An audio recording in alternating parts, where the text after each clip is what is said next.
to have my family along on this, and they get to meet a lot of families. I think we're middle-class people. The Vice President talks a lot about that. Just a lot of optimism out there. What is the plan? Yeah. The Kamala Harris, Team Walz plan to help our community with everything, gas prices, food, insurance, childcare. What is the plan? Exactly right. Well, first of all, we know that this community is a critical part of our economy in all aspects, all across it. And I think the one thing Vice President Harris talks about is an opportunity economy. And what that means is everybody gets a shot.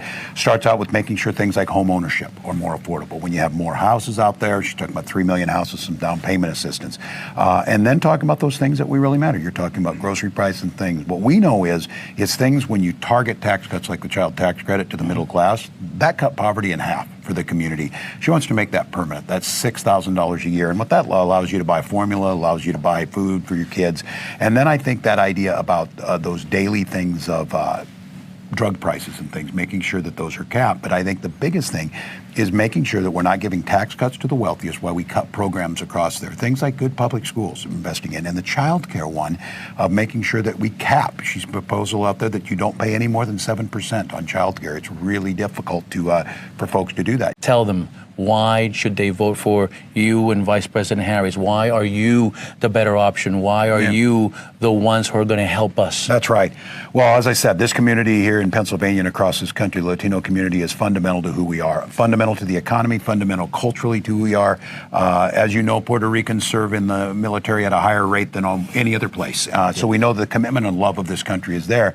We need to make sure that, like families across the country, we're making that opportunity economy work, making sure home ownership, bringing down prices of groceries and foods, making things like childcare more affordable, investing in their dreams, making sure that education's a path to the middle class if that's the way they choose, but also things that we're doing of opening up more paths and opportunities. I think something we did in Minnesota, the Vice President's talking nationally about, removing some of the requirements for some federal jobs that we can get in to have more people be a part of that, because we know then you're able to serve. You know, Latinos like to be entrepreneurs. We like to open our small businesses. Absolutely. And can you elaborate on that, on how you and your administration will help small businesses? Yeah, and this is a big one, and you're absolutely right, and we need it. This idea of starting and launching more businesses, and that's what the Vice President is focused on. One of the things is we need to make it easier, cut some of the red tape, make it a little more. Those folks out there, your listeners know, it can be a little bit burdensome. And then the biggest thing is it's startup costs.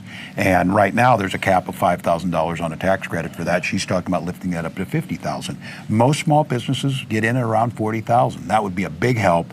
You don't have the stress coming in. You get the opportunity to get off the ground. And when we do these types of things, we've seen it, this type of proposals that the Vice President is proposing in Minnesota, we have the longest life expectancy for a small business. The small businesses start in Minnesota have a better chance of making it to 5 years than anywhere else. And it's because a lot of these things we're talking about.